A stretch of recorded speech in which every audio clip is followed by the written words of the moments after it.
बिस्मिल्लाहिर्रहमानिर्रहीम। अस्सलाम वालेकुम। मेरा नाम हाफिज़ मुदस्सिर। आज हम देखते हैं कि माह रमज़ान के अंदर किस तरीके के साथ हम ज़्यादा से ज़्यादा कुरान पाक की तिलावत करके इसके फ्यूज़ व बरक़ात से मुस्तफ़ीद हो सकते हैं। कुरान पाक और रमज़ान और कुरान का एक गहरा ताल्लुक़ मौजूद है कि अल्लाह पाक ने कुरान पाक को रमज़ानुल मुबारक में नाज़िल फरमाया। हमें ज़्यादा से ज़्यादा जो है रमज़ान मुबारक के अंदर जो है वो नवाफिल अदा करने चाहिए, नमाज़ें पढ़नी चाहिए, दुरूद पाक पढ़ना चाहिए और एक हमारा ज़हन होता है कि हम जो है कसरत से तिलावत कुरान पाक भी जो है वो कर सकें। मोस्टली क्या होता है, हमारे अंदर ये एहसास होता है कि हमने कितने कुरान पाक को जो है मुकम्मल करना है इस माह रमज़ान के अंदर। कुछ तबका तो है वो रमज़ान के अंदर भी जो है वो रमज़ान के कुरान पाक की तिलावत से महरूम रह जाता है। तो कुछ लोग हैं वो कोशिश करते हैं कि हम ज़्यादा से ज़्यादा जो है वो तिलावत कलाम जो तिलावत कुरान पाक जो है हम कर सकें। मगर हम यहाँ एक थोड़ी सी गलती कर जाते हैं, हम कुरान पाक को पढ़ने की तरफ जो है वो ज़्यादा तवज्जो देते हैं कि हमने कुरान पाक को पढ़ना है, ना कि सीखना है। हम कुरान पाक को सीख पाते हैं ना, उसका जो मैसेज हम तक आया है हम उस मैसेज को जो है वो कंसीव कर पाते हैं। तो ज़रूरत इस बात की है, महसूस जो किया मैंने कि ज़रूरत इस बात की हम कुरान पाक को सीखें। हदीस पाक में है कि तुम में से बेहतर वो है जो कुरान को सीखे और सिखाए। लफ्ज़ सीखने और सिखाने के हैं, पढ़ने और पढ़ाने के नहीं। मगर हम क्या करते हैं, हम पूरा फोकस जो है वो पढ़ने पे रखते हैं। हमें क्या करना है, हमें सीखना है कुरान पाक को। अभी ज़हन में सवाल आएगा कि कैसे सीखें, हमें तो पढ़ना आता है। सीखने से मुराद ये है कि इसकी अदायगी किस तरह से की जाए, इसकी प्रोनाउंसिएशन किस तरह से हो, इसके मखारिज क्या हैं, इसके कवायद क्या हैं। तो हर लैंग्वेज के कुछ ना कुछ मखारिज होते हैं, उसके रूल्स एंड रेगुलेशंस होती हैं, हमें सीखना पड़ती हैं।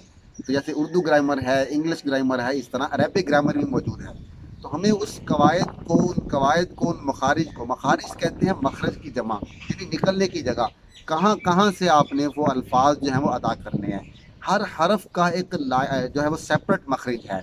जैसे अब हमारे पास दो हरफ मौजूद हैं, हा और हा।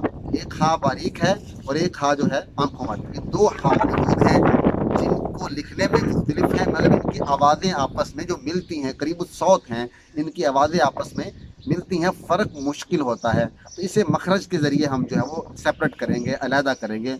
अब हमें जब मखरज का इसका वाज़े हो जाएगा कि हा का और हा का मखरज क्या है, तो हम पहले तो इसका इल्म ज़रूरी है कि इनके मखारिज क्या हैं। जैसे अब गले के 3 हिस्से हैं, इनमें से जो निचला हिस्सा है वहाँ से आंखों वाली हा, मोटी हा, बड़ी हा अदा होगी हा, और बारीक हा हलक के दरमियान से अदा होगी, जैसे इसका मखरज है। तो अब अगर हम क्या मखरज के अगर बगैर, यानी इसको माना बदल जाएगा अगर हम इसको मखरज के बगैर पढ़ेंगे। मिसाल के तौर पर अगर हम हा की जगह हा पढ़ दिया और हा की जगह हा पढ़ दिया तो माना फासिल हो जाएगा। जानबूझकर किया तो कुफ्र भी हो सकता है। तो अगर नमाज के अंदर किया तो नमाज भी फासिद हो सकती है।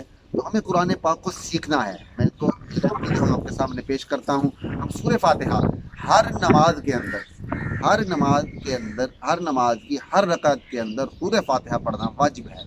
तो सूरह फातिहा का हम आगाज़ करते हैं, नमाज की इब्तिदा होती है अल्हम्दुलिल्लाह।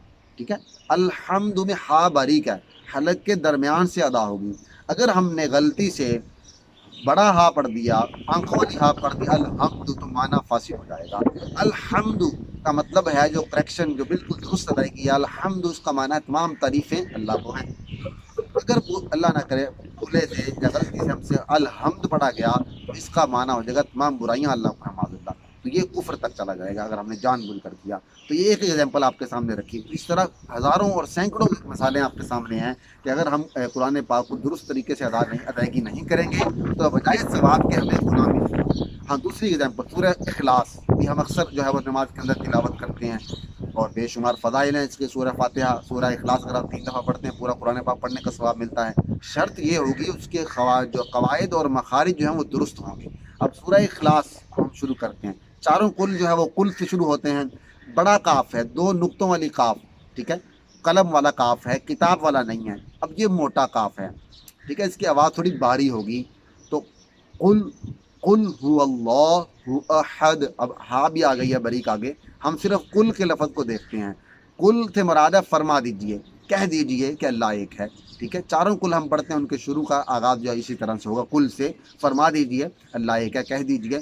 अब इसका मतलब है फरमा दीजिए, कह दीजिए। अगर हमने बरी काफ किताब वाली पढ़ दी, कुल تو اس کا معنی کھا جائیے، ٹھیک ہے، معنی فاسد ہو جائے گا۔ یہ دو مثالیں آپ کے سامنے رکھی ہیں تاکہ آپ کو اس معاملے کے احساس، اس معاملے کی شدت کا احساس ہو جائے کہ اگر ہم جو ہے وہ قرآن پاک کو نہیں سیکھیں گے تو ہمیں ثواب کی بجائے الٹا گناہ ملے گا۔ تو رمضان کے اندر ہمیں معلوم ہے کہ ایک ثواب، ایک نیکی کا جو ہے اجر ہے وہ 70 گنا بڑھا دیا جاتا ہے، اور ایک گناہ کا جو نقصان ہے وہ بھی بڑھا دیا جاتا ہے، اس کا جو اجر ہے وہ بھی بڑھا دیا جاتا ہے، اس کا ادالہ بھی بڑھا دیا جاتا ہے۔ ہمیں کیا کرنا ہے، کم از کم ہم اس رمضان المبارک میں یہ نیت کر لیں کہ ہم قرآن پاک کو سیکھیں گے۔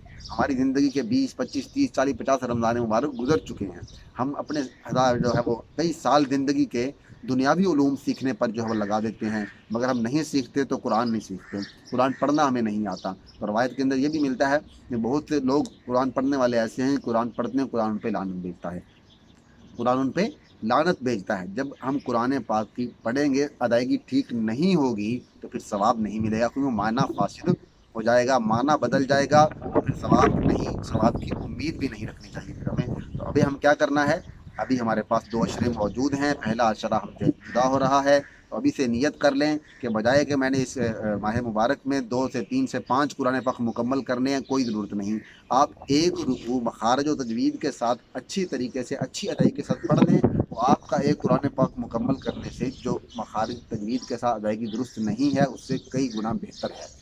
قرآن پاک کو کیا کریں گے، سیکھ کے پڑھیں گے۔ ابھی سے قرآن پاک کو سیکھیں، تجویز کے ساتھ سیکھیں، مخارج کے ساتھ سیکھیں، پوری اپنی جو ہے وہ انتھک کوشش کریں، پوری محنت کریں کہ ہم اچھے طریقے سے قرآن پاک کو سیکھ سکیں۔ ہم کیا اللہ کے آگے جو ہے وہ جواب دیں کہ ہمیں قرآن پاک بھی صحیح طریقے سے پڑھنا نہیں آتا اور ہم مسلمان ہیں۔ تو آج سے ہم نے نیت کریں گے کہ ایک تو قرآن پاک کو سیکھ کر تجوید و مخارج کے ساتھ انشاءاللہ جو ہے سیکھیں گے پڑھنا، ادائیگی صحیح کریں گے۔ ابھی سے سیکھنا شروع کریں ماہ رمضان کے اندر، اور کوشش کریں ماہ رمضان کے اندر آپ کمپلیٹ جو ہے اس کے مخارج تجوید سیکھ پائیں، اور آئندہ رمضان آنے سے پہلے آپ پورا قرآن پاک جو ہے تجوید و مخارج کے ساتھ سیکھ جائیں۔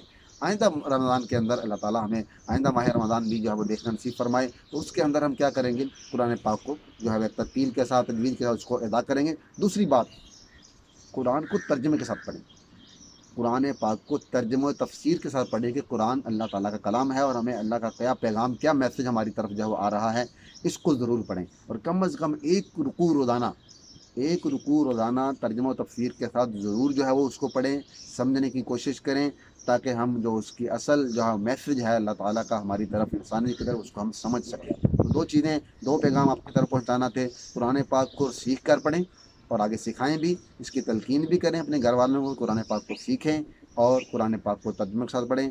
اللہ تعالیٰ سے دعا ہے کہ اللہ تعالیٰ ہم سے ماہ مبارک کی زیادہ سے زیادہ فیض و برکات حاصل کرنے کی توفیق عطا فرمائے، قرآن پاک کو سیکھ کر پڑھنے، سیکھ کر سکھانے کی توفیق عطا فرمائے، اور قرآن پاک کو ترجمہ و تفسیر کے ساتھ پڑھ کر اس کو سمجھنے اور اس پر عمل کرنے کی توفیق عطا فرمائے۔